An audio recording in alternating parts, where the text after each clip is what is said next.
గొర్రెల పథకము ఎన్ని గొర్రెలు ఇచ్చిండ్రో ఎన్ని గొర్రెలు ఉన్నాయో ఇవాళ మొత్తం లెక్కలు తేలినాయి. గొర్రెల మీద ఏసీ బోళ్ళు ఊరికి అట్లా మీద ఇట్లా తడిమి చూస్తే ఆల్రెడీ 700 కోట్లు గొర్రెల పేరు మీద దిగమింగినరు అని చెప్పి ఈరోజు రిపోర్ట్స్ వచ్చినాయి. కేసీఆర్ కిట్టులో ఏం అవినీతి జరిగిందో వారు కోరుకుంటే విచారణకి ఇద్దాం, దాని మీద కూడా పోదాం.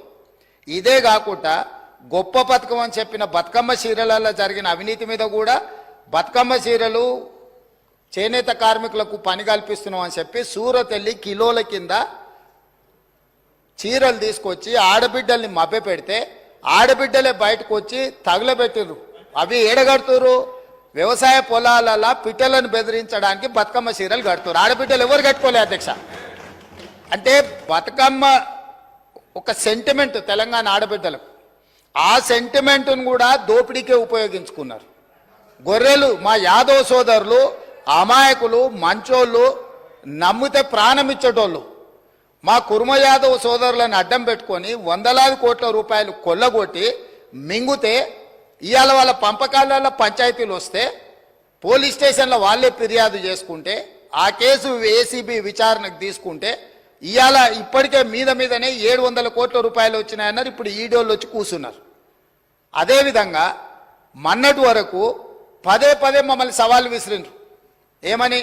అసలు కాళేశ్వరం మీద మేము పెట్టిందే 80,000 కోట్లు, కాళేశ్వరం ప్రాజెక్టే 80,000 కోట్లు అయితే 1,00,000 కోట్ల రూపాయల అవినీతి ఎట్లా జరిగింది? రాహుల్ గాంధీ గారు లీడర్ కాదు రీడరు అని ఇట్లాంటి మాటలు వీళ్ళే మాట్లాడారు. ఇప్పుడేమంటుండు? ఇప్పటి వరకు మేము 94,000 కోట్ల రూపాయలు కాళేశ్వరం ఖర్చు పెట్టినామంటున్నాడు. నిన్నటికి నిన్న పోయి చూసిర్రు ఎట్లా కూలిందో, ఇంకేమైనా మిగిలిందా లేదా అని. ఇవాళ ఇన్ని తప్పిదాలు చేసి ఉన్నాయని నమ్మి రంగారెడ్డి జిల్లాలో తమ రంగారెడ్డి జిల్లా నుంచి రిప్రజెంట్ చేస్తున్నారు అధ్యక్ష.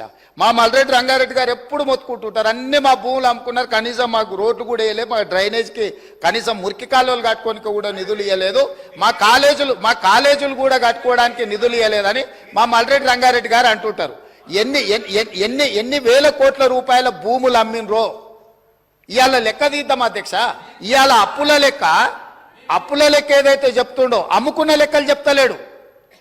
ఇవాళ మేము ఇది కట్టినాం, మేము అది కట్టినాం, ఈ కట్టడాలు చెప్తున్నాం, అమ్ముకున్న లెక్కలు కూడా తెలవాలి కదా అధ్యక్ష.